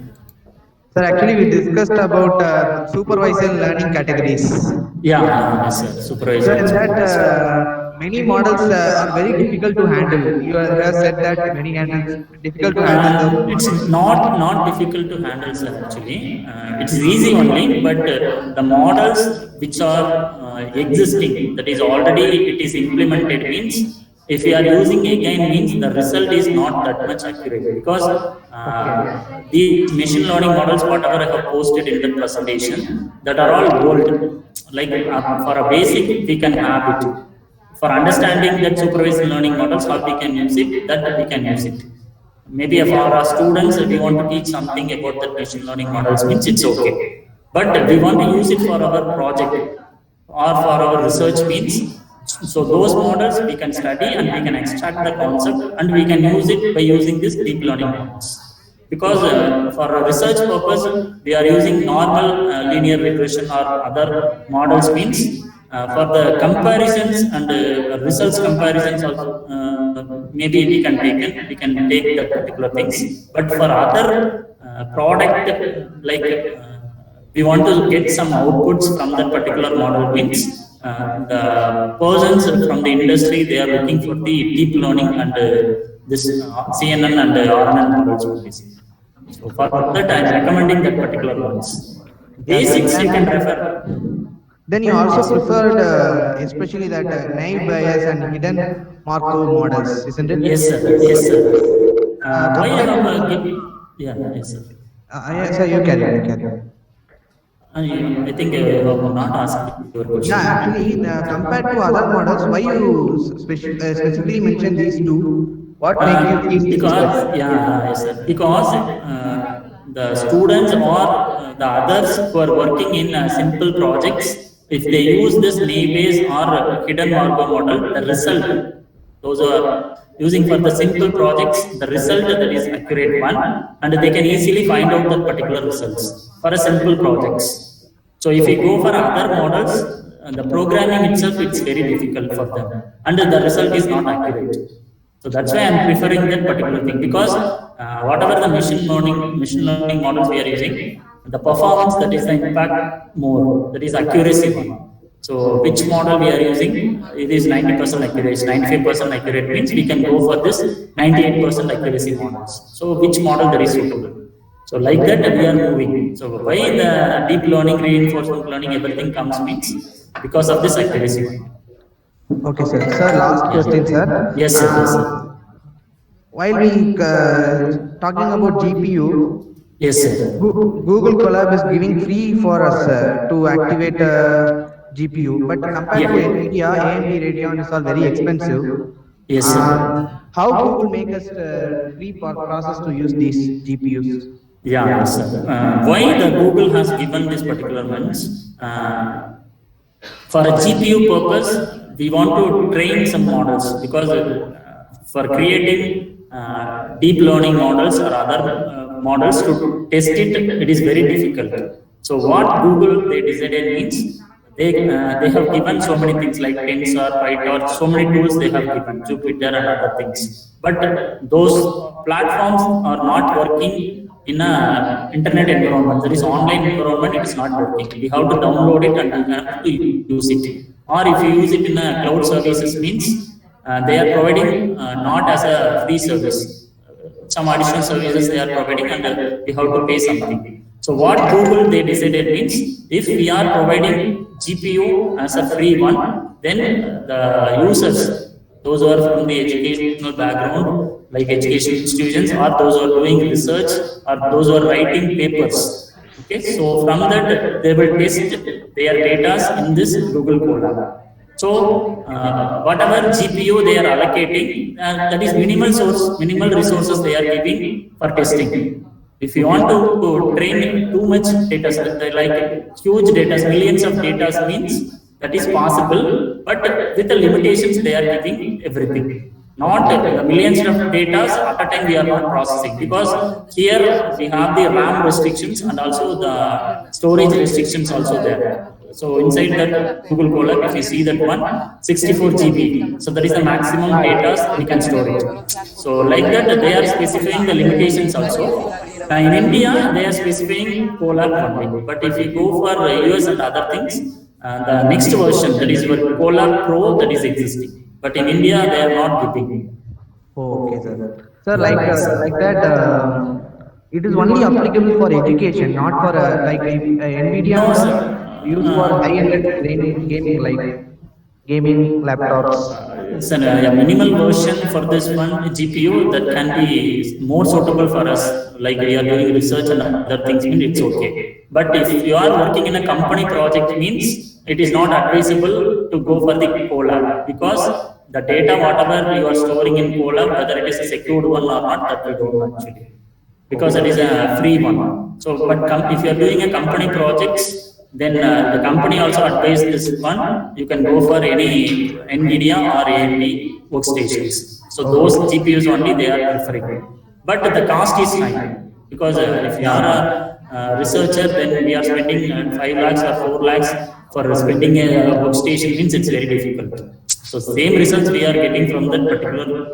Colab also. So that's why free to use. So that's why we are preferring this particular things. Okay, sir. Thank you, sir. Yeah, thank you, sir. Thank you. Yes, any other doubts? Sir, can we ask 2 more questions? Yes. Students are waiting. Okay, sir. Thank you, sir. Hello, sir. Yes, sir. Yes. Can you hear me? Yeah, it's audible, sir. Sir, third year students, what type of models we can use in machine learning, sir? Actually, presently for this last 1 year, you heard about this COVID-19 pandemic situations. Okay, so here, if you go to this Google and type COVID-19 meter, okay, or COVID-19 situation in India or Tamil Nadu or particular location, it will give you exact results. Okay, like this particular country, this particular people are affected. Okay, so these are all the basic machine learning models they have used. Okay, so my suggestion is that you can go for some voice services. Okay, instead of typing, or I want to hear something from the mobile or from the device, laptop or desktops. Normally we have three communication mediums like CLI, command line interface, and graphical user interface, and voice user interface. Two are familiar, like command line in Linux and other things we are using command line interfaces. Windows also we are using. And graphical user, Windows and Linux also comes with the graphical user interface. But voice user interface, that is not, most of the platforms we are not using. Maybe Alexa and Google Siri. So those are all the tools that will be supported now. Okay, so maybe in your mobiles, if you are using that particular things, speech recognition tools and other things. So for that, by your voice, okay, if I'm asking that what is the situation in that particular location, can you tell me what are all the peoples affected from this particular background, like ages from 10 to 15, how many are affected, how many are male, how many are female. Because those apps, those models that are existing, but if you are doing by your own, that is good. Okay, you can use this deep learning models for this one, not like a basic models. The deep learning models you can use, and you can create as a project, and you can create as a project means as an application app. Okay, like you have Arogya Setu app and other apps, so many apps are available, but it does not give you the exact things. Okay, if you are giving this exact information within a one app, okay, so it will be a suitable one. And what are all the precautions they have to take, and what are all the post symptoms? Okay, so if I am affected by COVID-19 means, then how I can know? Okay, by your mobile you can easily identify. So those, maybe some number of apps are there actually. By your finger, if you are putting your finger inside your mobile, you can easily identify whether it's positive or negative. So like that, the apps are coming now. So maybe, yeah. So those type of projects you can use. Good morning, Yes, sir. ma'am. Good morning, ma'am. I have one doubt, sir. Yes, ma'am. Can we use any other software other than Linux for implementing ML algorithm?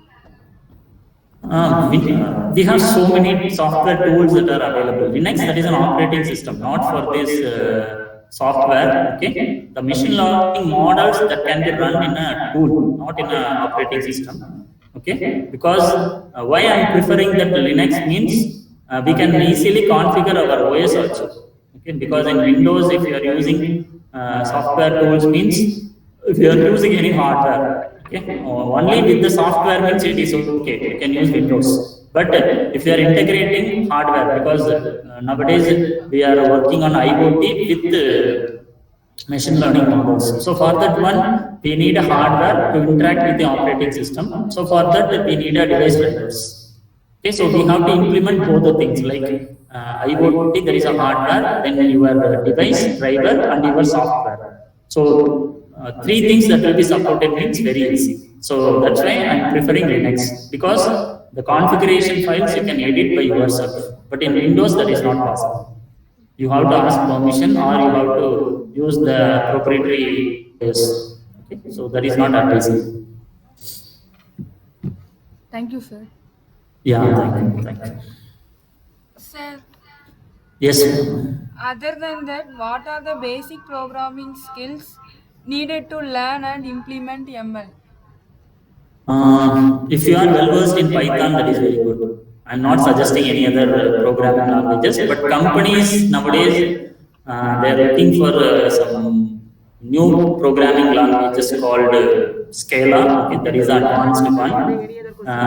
But for that one, you have to study Java, basic Java, not like advanced level of Java, basic Java, syntax and everything, because that syntax only in Scala they are using. That is a next level promising language that will be used inside this companies. Okay, so if you prefer Scala, then it's good.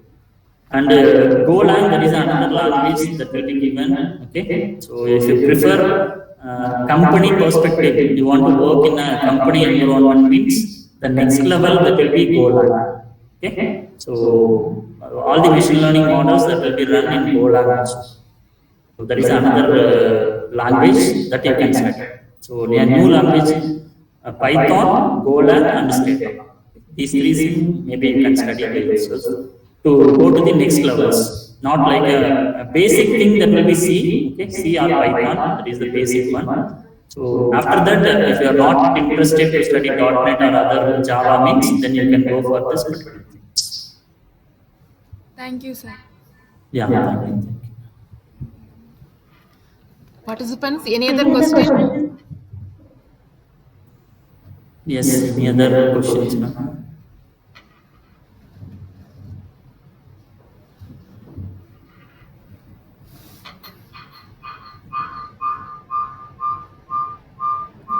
The basic things you must know from the number of certifications are also available.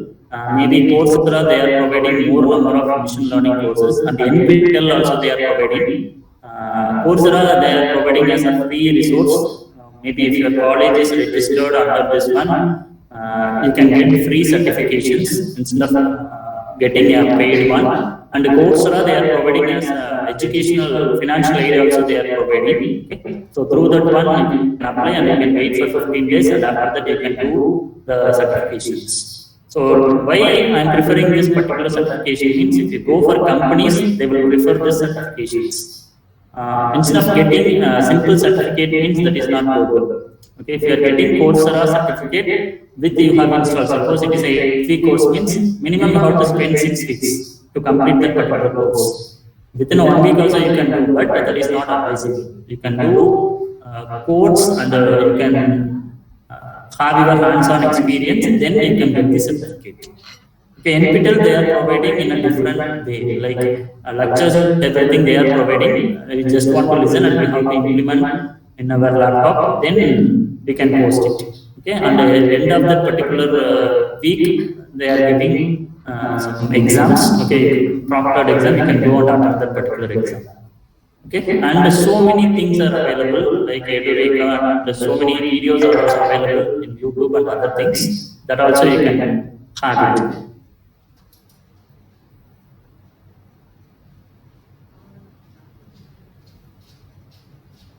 Thank you, sir. Yes.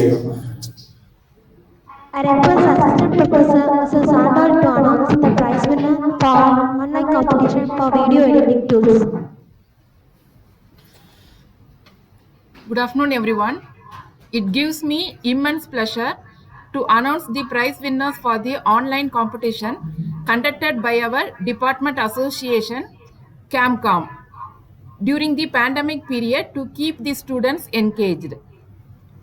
So the first year prize winners are Alfred, first BSc Computer Science, Prakash and Anand, they are a team from first BSc Computer Science. The second year prize winners are Murugasudha, second BSc Computer Science, John Solomon, second BSc Computer Science. The third year prize winners are first prize Ramasamy and Maharajeshwaran, and second prize Chris Daniel.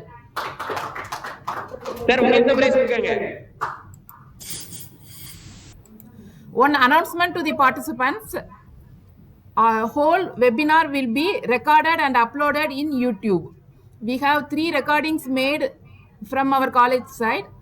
So you can refer to the contents of the webinar anytime in the YouTube channel KCSF webinar. Okay, madam. Yeah, congrats to all the winners. Okay, so I'm excited about this particular things because we have conducted during this pandemic. So it's good because students are also engaged by this particular type of competitions. Good. Thank you, sir. Thank you, sir. Thank you. Thank you for your attention, patience, and time. I call upon Assistant Professor Mrs. Mama to deliver the vote of thanks.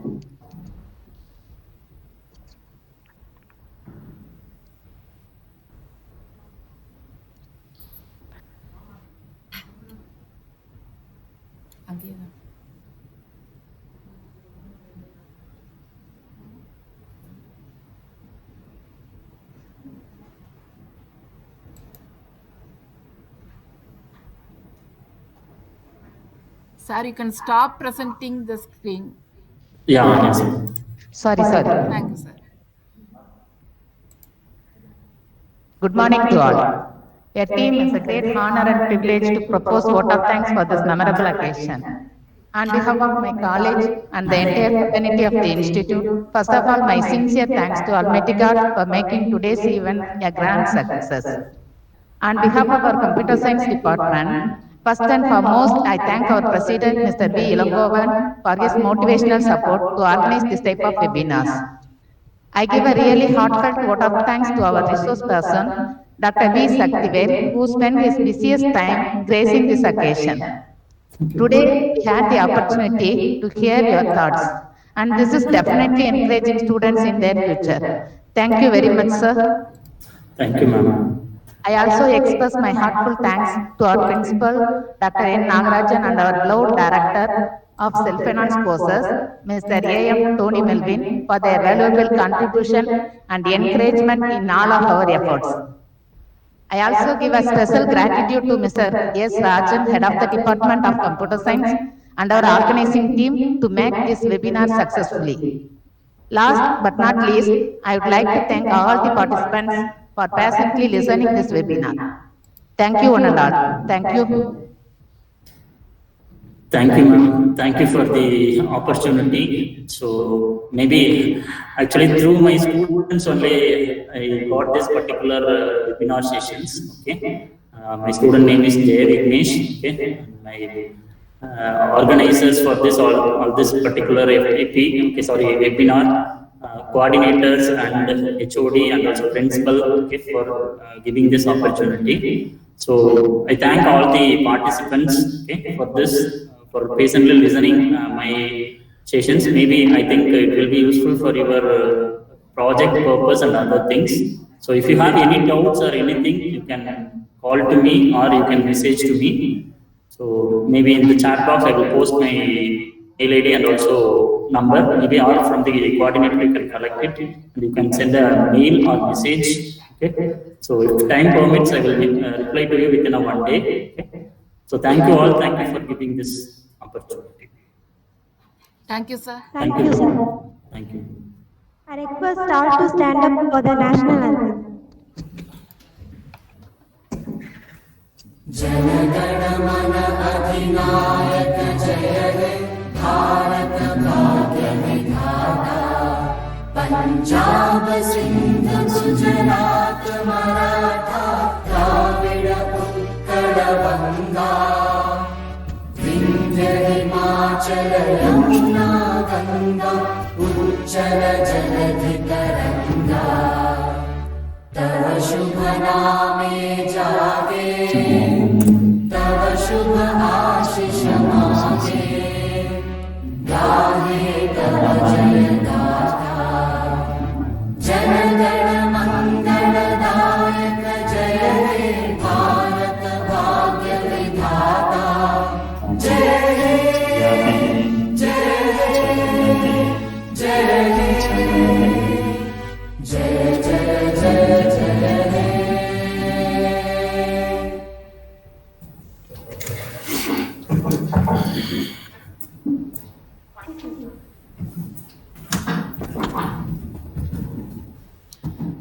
Thank you to all participants. Thank you, sir. Thank you, ma'am. Thank you. I'm leaving, ma'am. Is it okay?